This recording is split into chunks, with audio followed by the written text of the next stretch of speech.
오늘 말씀을 통해서 말씀의 능력이라는 주제로 함께 은혜를 나누겠습니다. 디모데 후서는 이제 사도 바울이 말년에 마지막으로 기록한 성경입니다. 그래서 이제 엑기스와 같은 정말 하고 싶은, 특별히 이 디모데 후서는 영적인 아들인 디모데에게 쓴 편지입니다. 디모데는 이제 목회자입니다. 한 교회를 담임하는 목회자인데 이제 목회 서신이라고 그러죠. 디모데 전서, 후서, 디도서는 목회 서신으로 목회자로서 어떻게 이 목회를 감당해야 할 것인지, 목양을 해야 할 것인지 이 부분에 대해서 디모데에게 기록한 성경입니다. 오늘은 이제 이 말씀의 능력에 대해서 같이 살펴볼 텐데요. 우리 한 절 한 절 좀 말씀을 읽어가면서 같이 말씀을 나누도록 하겠습니다. 15절 한 번 더 읽겠습니다. 15절입니다. 또 어려서부터 성경을 알았나니 성경은 능히 너로 하여금 그리스도 예수 안에 있는 믿음으로 말미암아 구원에 이르는 지혜가 있게 하느니라. 아멘. 말씀에 보면 어려서부터 성경을 알았나니, 이것은 지금 디모데에게 말씀하고 있는 것입니다. 어려서부터, 유아 시절부터 이 디모데는 성경을 알았다라고 말씀합니다. 디모데에 관한 그 가정 배경을 보면 디모데후서 1장에 나와 있습니다. 1장 5절에 이렇게 기록되어 있습니다. 이는 내 속에 거짓이 없는 믿음이 있음을 생각함이라. 이 믿음은 먼저 내 외조모 로이스와 내 어머니 유니게 속에 있더니 내 속에도 있는 줄을 확신하노라. 디모데는 믿음의 가문에서 태어났고 자랐습니다. 그 외할머니가 로이스고 그 어머니가 유니게입니다. 그래서 이 가정 환경이 신앙교육을 하고 성경을 가르치고 어려서부터 말씀을 배우고 알고 하나님이 어떤 분이신지 그렇게 배우고 자랐습니다. 그리고 이제 그는 목회자가 되었습니다. 여기서 알았나니라는 이 표현을 영어 성경에 보면 이제 영어를 좀 아신 분들을 영어를 잠깐 영어 시간 공부하는 시간 아닌데 이 영어의 묘미가 여기에 있습니다. 여기서 보면 영어에 보면 have known이라고 되어 있습니다. 현재 완료는 have known은 현재 완료인데요. 현재 완료의 의미는 과거에서부터 지금까지입니다. 과거에서부터 지금까지. 그러니까 성경을 어려서부터 알고 있었는데 지금도 알고 있다는 것입니다. 과거로만 멈춘 것이 아니라 지금 현재도 성경을 알고 있는 거죠. 그만큼 부모님을 통해서 성경을 배웠고, 또 이제는 바울을 통해서, 영적인 스승인 바울을 통해서 성경을 배우고 있고, 지금도 성경을 배우고 익히고 있다는 것입니다. 이게 이 디모데의 그런 삶의 여정이고 또 신앙생활이었던 것이죠. 이 가정 환경은 너무나 그래서 중요합니다. 우리가 너무나 잘 알고 있는 것처럼 자녀들은 보면서 자랍니다. 보면서 부모가 어떻게 하는지 그걸 보면서 자랍니다. 제가 한 가정을 잠깐 소개를 하고 싶은데요. 지금은 이제 제가 직접적으로 교제를 안 하기 때문에 자녀들 향하여서 어떻게 하는지 모르지만, 제가 이전에 전에 다녔던 교회를 제가 생각해 보면 이제 그 자녀가 2명입니다. 형제인데, 그래서 그 어머니가 다 컸는데도, 대학생인데도 계속 전화합니다. 전화해서 물어보는 게, 밥 먹었니? 우리가 소위 그렇게 하잖아요. 다닐 때 차 조심해라. 이런 얘기가 아니라, 예배 잘 드렸니? 오늘 예배 잘 드렸어? 오늘 성경 읽었니? 이런 영적인 케어를 하는 겁니다. 다 컸는데도 계속해서 하는 거죠. 참 귀감이 됐습니다. 다 컸지만, 아마 제가 알지는 못하지만 지금은 이제 다 결혼해서 다 나가 있습니다. 제가 정확하게 여쭤보진 않았지만 또 지금은 같이 있지 않기 때문에 잘 모르지만 아마 지금도 그 어머니는 두 아들을 향하여서 전화를 해서 성경은 잘 읽고 있니? 믿음 생활 잘 하지? 새벽기도 잘 하고 있어? 오늘 예배 잘 드렸어? 아마 지금도 그렇게 물어볼 겁니다. 이건 너무 중요합니다. 이제 자녀가 다 컸다고 해서 우리가 자녀들을 그냥 내버려 둬서는 안 됩니다. 사실 여기 있는 분들은 또 저도 비롯해서 부모님들이 너무 아끼고 계속 주는 게 부모님의 마음이고 또 그렇게 현실적인 삶을 살고 있죠. 물론 우리에게 필요한 것들 평생 주는 거 너무 감사한 일이죠. 하지만 정말 자녀들에게 가르치고 점검하고 주어야 할 것이 무엇입니까? 신앙인 것이죠. 그들이 끝까지 내가 가고 나서, 내가 하나님 나라 가고 나서도 이제는 그들이 신앙생활을 계속해서 잘할 수 있도록 우리는 계속해서 점검을 하셔야 합니다. 이게 바른 신앙인 것이죠. 그래서 지금 자녀가 50이라고 할지라도, 지금 60이라고 할지라도, 분가를 했을지라도 꼭 그 점검을 하시기 바랍니다. 디모데가 그렇게 자라왔습니다. 어려서부터 성경을 알았나니 유아 시절부터 부모님을 통해서 배운 그 성경, 할머니와 어머니의 그 신앙을 본받아 성경을 배우고 확신한 일에 거했던 그 디모데, 목회자인 지금도 계속해서 그 삶을 살고 있습니다. 왜 그럴까요? 성경에 나와 있지 않지만 그 어머니 유니게가 계속 그렇게 한 줄 믿습니다. 우리도 그렇게 해야 합니다. 이 믿음의 가문이 계속 이어지기 위해서는 그렇게 하셔야 합니다. 그런 수고가, 이 사랑의 수고가 필요합니다. 때로는 자녀가 왜 지금도 다 컸는데, 왜 잘하고 있는데, 그래도 하셔야 합니다. 그게 부모가 해야 할 일인 거죠. 그러므로 물론 잘하고 계시겠지만 혹시나 그렇지 않은 여기 계신 부모님이 계시다면 지금부터라도, 오늘부터라도 꼭 하십시오.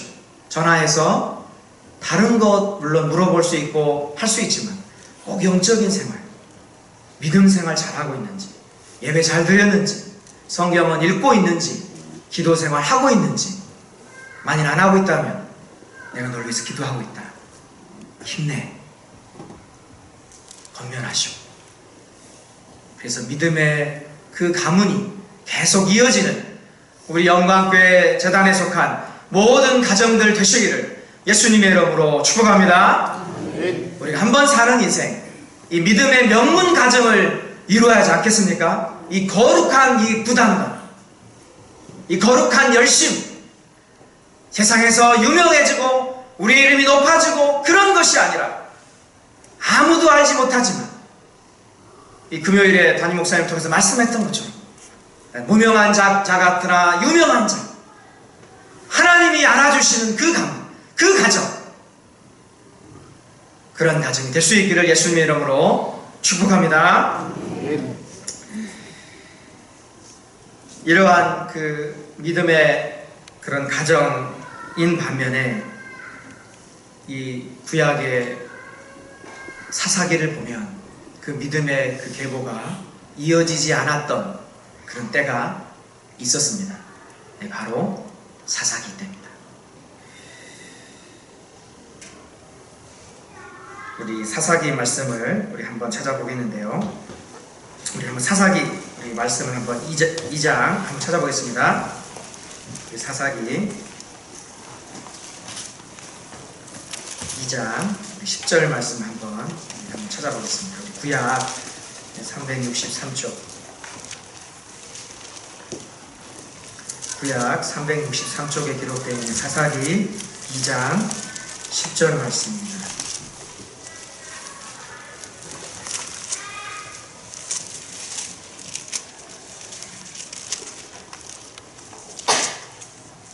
자, 우리 10절 같이 읽겠습니다.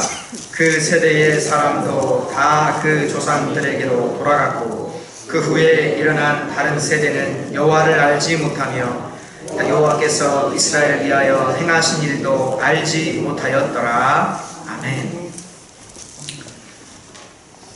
여호수아와 함께했던 그 사람들은 하나님이 어떤 분이시고 그 하나님의 베푸신 이적과 기적을 경험했습니다. 그리고 하나님을 알았습니다. 그런데 그 이후에 그 세대 사람도 다 그 조상들에게로 돌아갔고 이제 그 후에 일어난 다음 세대라고 말씀하고 있지 않고 다른 세대라고 말씀하고 있습니다. 믿음의 그 명맥을 이어간 다음 세대가 아니라 성경은 다른 세대라고 말씀하고 있습니다. 하나님을 알지 못하는 세대란 뜻입니다. 여호수아와 그 같이 있었던 사람들은 하나님을 아는 그런 세대였습니다. 하지만 그 이후에 태어난 사람들은 하나님을 알지 못하는 다른 세대가 되어버리고 말았습니다. 사사기의 핵심이 무엇입니까? 자기 소견대로, 지도자가 없다 보니까 자기 소견대로 행했던 그 시대가 사사기 시대입니다. 암흑기라고 하죠. 이유가 무엇입니까? 하나님을 알지 못하기 때문에. 그들의 그 신앙을, 그 믿음을 자녀들에게 전수하지 못했던 것입니다. 신앙 교육을 하지 못했던 것이죠. 그렇다면 이 사사기 이때의 그 하나님을 알지 못하는 그 세대가 과연 그때만입니까? 우리의 가정은 어떠합니까? 우리는 이러한 세대가 되지 않을까요? 그렇지 않습니다. 부모만 열심히 교회 다니고 믿음 생활 잘한다고 해서 그 자녀가 저절로 되는 것이 아닙니다. 저절로 믿음이 자라는 게 아닙니다. 사무엘을 보십시오. 사무엘은 믿음의 사람이었습니다. 여호와를 경외한 사람입니다. 그 자녀들을 보십시오. 사사가 된 다음에 뇌물을 받고 결국 우리 다음 세대가 되기 위해서는 우리가 사랑의 수고를 해야 합니다. 말씀을 가르쳐야 합니다. 점검을 해야 합니다. 계속해서 신앙을 잘 생활을 할 수 있도록 우리가 도와야 하는 것입니다. 이것은 단지 교사들에게만 맡겨서는 안 되는 것이죠. 사실 유대인들은 가정에서 교육을 시켰습니다. 누가요? 엄마가. 자녀 교육은 엄마가 했습니다. 이 어머니가. 그래서 이스라엘 유대인들은 많은 그런 유대인이 될 수 있는 조건이 있는데 그 엄마가 유대인이면 유대인이 됩니다. 여기 있는 어머님들, 나의 자녀는 어떠합니까? 나의 자녀의 지금 신앙생활은 어떠합니까? 돌아보시기 바랍니다. 내 자녀가 지금 하나님의 복을 받아서 직장생활 잘하고 결혼해서 아들, 딸 잘 낳고 직장생활 잘한다고 해서 그렇다면 정말 신앙생활은 어떤지, 나의 그 자녀의 신앙은 어떤지 돌아보시기 바랍니다. 점검하시기 바랍니다.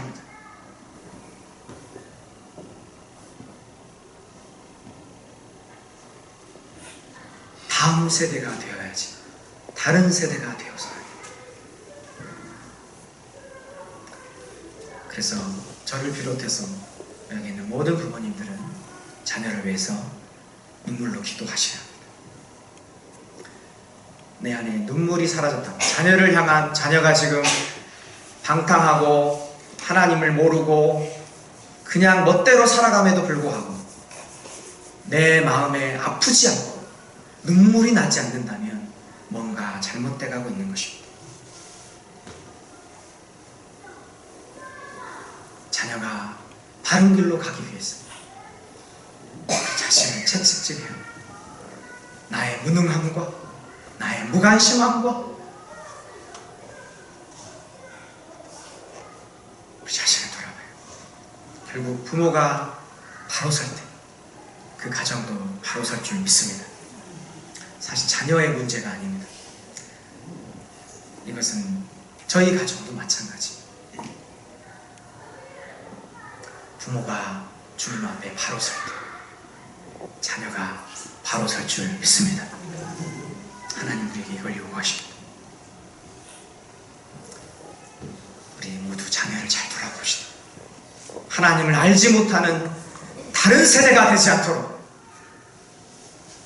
하나님을 아는 다음 세대를 이루어가는 우리 모두가 될 수 있기를 바랍니다. 이제 좀 본론을 같이 보겠습니다. 오늘 세 가지를 좀 볼 텐데요. 이 말씀의 능력, 사실 이 말씀을 사실 좀 준비하면서 저희 가정을 사실 돌아보았습니다. 사실 본문을 다른 거를 사실은 먼저 정했었는데 중간에 이제 좀 이 말씀을 전해야겠다 하면서 사실 본문을 좀 바꿨습니다. 금요일 날 이제 자녀들이 이제 사실 부모의 책임이죠. 핑계라고 하지만 저 아내가 이제 금요일에 금요기도에 이제 섬기고 이제 자녀들이 다투었습니다. 또 다퉜습니다. 이 금요일마다 참 이런 일들이 계속 일어나는 것 같아요. 기도해 주십시오. 그래서 또 자녀들끼리 또 싸우고 다투고 그런 모습을 보면서 이제 또 가족 모임을 함께 모였습니다. 그러면서 결국 저의 말은 한계가 있죠. 제가 말하는 교훈은 한계가 있습니다. 그래서 성경을 가져와서 잠깐 기도했습니다. 하나님 함께 나눌 말씀은 무엇입니까? 처음에는 빌립보 4장 6, 7절 아무것도 염려하지 말고 이 말씀을 같이 나누려고 했는데 이 말씀을 하나님께서 보여주셨습니다. 우리 자녀가 바뀔 수 있는 것은 하나님의 말씀인 줄 믿습니다. 왜냐하면 말씀에는 능력이 있기 때문입니다. 믿으시기 바랍니다. 말씀에는 능력이 있습니다. 첫 번째는 성경은 능히 너로 하여금 그리스도 예수 안에 있는 믿음으로 말미암아 구원에 이르는 지혜가 있게 하느니라. 성경 외에는 구원을 얘기하는 책이 아무것도 없습니다. 구원에 이를 수 없습니다. 구원에 이를 수 없습니다. 이 철학자들, 이제 그리스 철학자들이 많죠. 제가 이제 신대원에서 공부를 하면서 이 소크라테스나 이 아리스토텔레스 이런 이제 철학자죠. 이제 교수님이 이제 가르치면서 얘기하기를 그들도 뭔가 이제 어떤 뭔가 하나님을 알아가는 그 위에까지 올라갔다고 합니다. 어떤 그 제한선을 했을 때. 하지만 하나님을 아는 구원에 이르는 그 지식에는 이르지 못했다라고 얘기합니다. 그들이 많은 공부와 또 많은 사색을 통해서 그 절대자, 그들은 어떤 절대자를 생각하면서 그 경지에 이르려고 했었죠. 그래서 많은 이제 거기까지 갔지만 결국은 이르지 못한 거죠.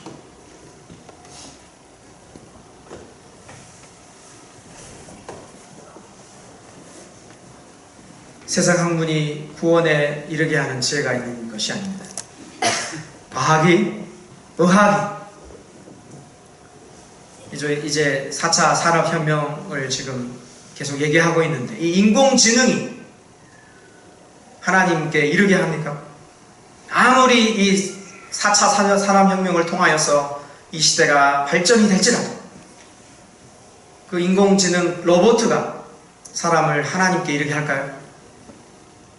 절대 그럴 수 없죠. 오직 성경만이 하나님의 이르게 하는, 구원에 이르게 하는 지혜가 있는 줄 믿습니다. 이게 말씀의 능력인 것이죠. 두 번째는 모든 성경 하나님의 감동으로 된 것으로. 여기서 모든 성경은 구약을 말합니다. 이때 당시에 이제 신약이 이제 기록이 이제 완전히 다 기록이 안 되었기 때문에 여기서 모든 성경은 이제 구약을 말하는데, 하지만 단지 이 모든 성경은 이제 구약만이 아니고 이제 완성된 정병이라고 하죠. 신약도 포함하고 있습니다.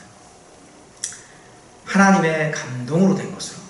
영어 성경에 보면 여기서 God, 또 영어를 좀 쓰겠습니다. God breathed 라고 쓰고 있습니다. God breathed. 이 breath, 뭐죠? 호흡. 하나님의 숨결로 된 책이 성경입니다. 이 성경은 하나님의 숨결이 담겨 있는 것입니다. 생명이 있는 거죠. 그래서 하나님의 생명이 이 성경에 있는 것입니다. 그래서 이 성경을 통해 사람이 살아납니다. 할렐루야. 왜요? 하나님의 숨결이 담겨 있기 때문입니다. 창세기에 보면 하나님이 사람을 지으시고 그 코에 생기를 불어넣으셨다라고 성경은 말씀합니다. 그 생기가 여기서 이 하나님의 감동과 똑같은 말씀입니다. 하나님의 생기, 하나님의 숨결. 하나님 말씀은 죽은 사람을 살리는 그래서 말씀인 것이죠. 할렐루야. 그래서 소망이 있는 것입니다. 죽은 자를 살리시는 하나님의 말씀. 방탕하고 하나님을 모르고 하나님을 부인하는 그들의 그 하나님 말씀이 들어가면 그들을 살리는 생명의 말씀. 왜냐하면 하나님의 그 숨결이 성경에는 있기 때문입니다.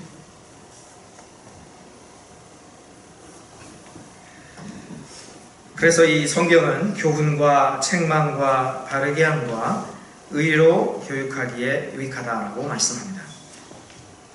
이전에 제가 이제 어떤 곳에서 이거를 좀 배우는데요. 이 부분을 좀 이렇게 설명을 하시더라고요. 울타리로 이 부분을 좀 설명을 한 것을 들었습니다. 이 교훈이라는 것은 이제 울타리 안에 머무는 거죠.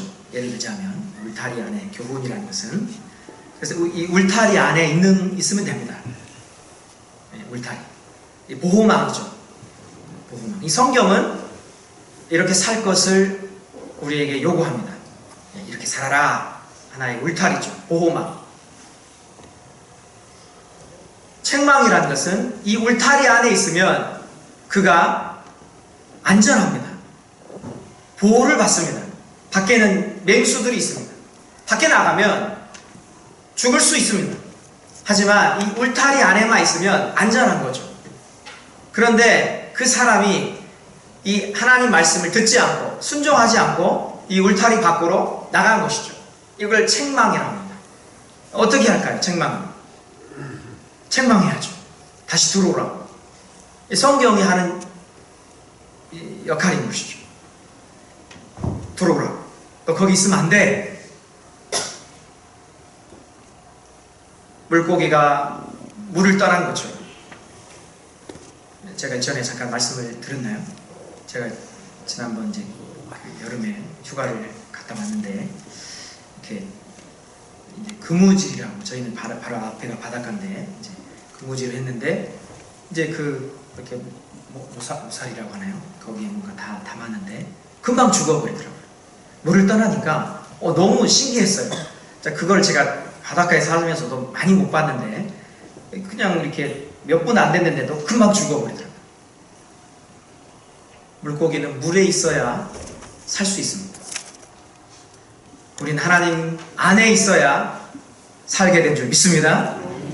근데 하나님 말씀에 불순종해서 내 멋대로, 내 생각대로, 내 고집대로 그렇게 살 때 하나님은 우리를 너무 사랑하시기 때문에 책망하십니다. 울타리 밖으로 나갔을 때 책망하십니다.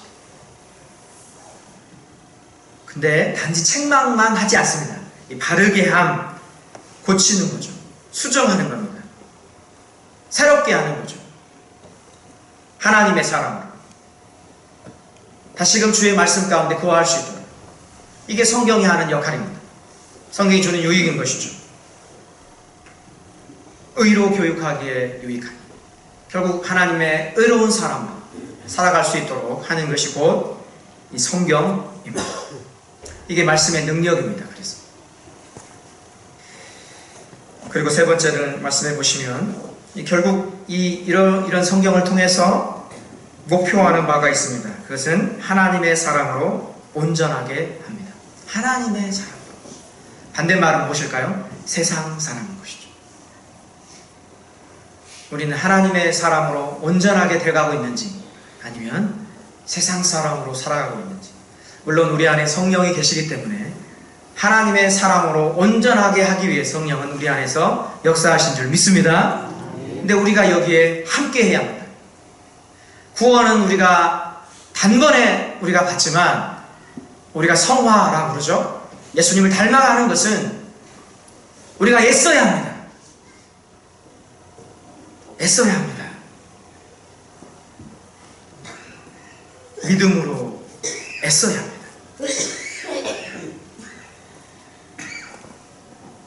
결국 하나님의 사람은 세상에 속한 사람이 아니고 하나님께 속한 사람입니다. 하나님의 사람은 결국 하나님 말씀대로 순종하며 살아가는 사람입니다. 근데 이것을 어떤 것이 한다고요? 성경이 그를 하나님의 사람으로 온전하게 한다라고 말씀합니다. 이게 말씀의 능력입니다. 더 나아가서 모든 선한 일을 행할 능력을 갖추게 한다라고 말씀합니다. 그 한 사람이 선을 행하기까지 그 성경 말씀이 하나님의 기쁨이 될 수 있도록, 하나님의 영광을 위해 살아갈 수 있도록, 이 세상을 거슬러 살아갈 수 있도록 그렇게 한다는 것입니다.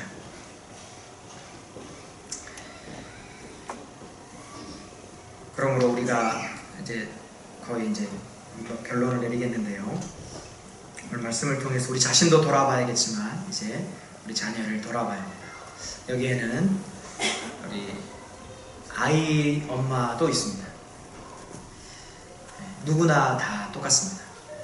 그 아이에게 일전에 동영상을 보내왔는데요. 너무 참 귀감이 됐습니다. 저희 유초등부에 유치부다 보니까 글자를 잘 모르죠. 그러니까 아빠 보고 읽어달라고. 그 영상을 보면서 너무 기뻤습니다. 하나님이 참 우리 유초등부를 사랑하시는구나. 가정들을 하나씩 세워가시는구나. 너무 감사했습니다.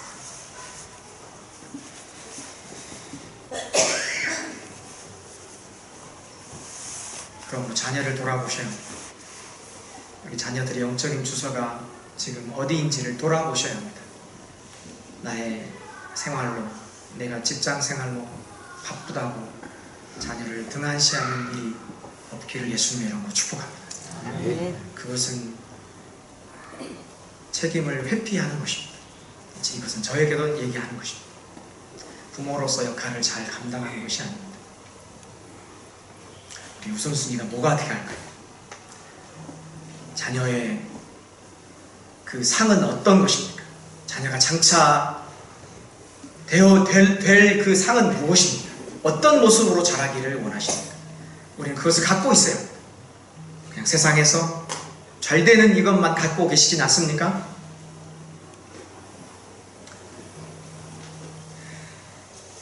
마지막으로 우리 이 쉐마라고 그러죠. 쉐마, 이스라엘아 들으라. 우리 그 말씀만 잠깐 읽고 마치도록 하겠습니다. 우리 신명기 6장 4절에서 9절 말씀 같이 읽고 말씀을 정리하겠습니다. 우리 신명기 6장 4절에서 9절입니다.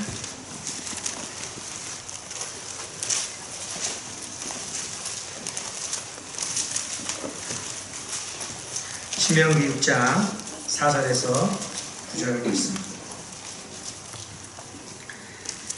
우리 각자의 가정에 주시는 말씀으로 믿음으로 받아들이시고 우리 모두가 다시금 이렇게 살아가시기를 원합니다. 우리 신명기 6장 4절에서 9절 말씀 우리 한 목소리로 같이 읽겠습니다. 이스라엘아 들으라. 우리 하나님 여호와는 오직 유일한 여호와이시니 너는 마음을 다하고 뜻을 다하고 힘을 다하여 내 하나님 여호와를 사랑하라. 오늘 내가 내게 명하는 이 말씀을 너는 마음에 새기고 내 자녀에게 부지런히 가르치며 집에 앉았을 때든지 길을 갈 때든지 누워 있을 때든지 일어날 때든지 이 말씀을 강론할 것이며 너는 또 그것을 내 손목에 매어 기호를 삼으며 내 미간에 붙여 표로 삼고 또 내 집 문설주와 바깥문에 기록할지니라. 아멘. 너무 구체적으로 말씀하고 있지 않습니까? 볼 수 있도록, 그리고 자꾸 보지 않으면 잊어버리는 그러한 사람들입니다. 그 시청각 교육이 너무 중요하죠. 우리가 잊어버리지 않도록. 그래서 우리 화장실에 또 우리 주위 곳곳에는 말씀들이 붙어 있습니다. 우리 가정에서도 이런 부분들이 잘 안 되신다면 좀 시각적인 효과, 그걸 통해서 자녀를 잘 돌아보고, 그래서 다른 세대를 이루는 그런 세대가 아니라 다음 세대, 하나님을 아는 그 세대로 세워가는 우리 영광교회 재단에 속한 우리 주님의 백성들 되시기를 예수님의 이름으로 축복합니다. 기도하겠습니다.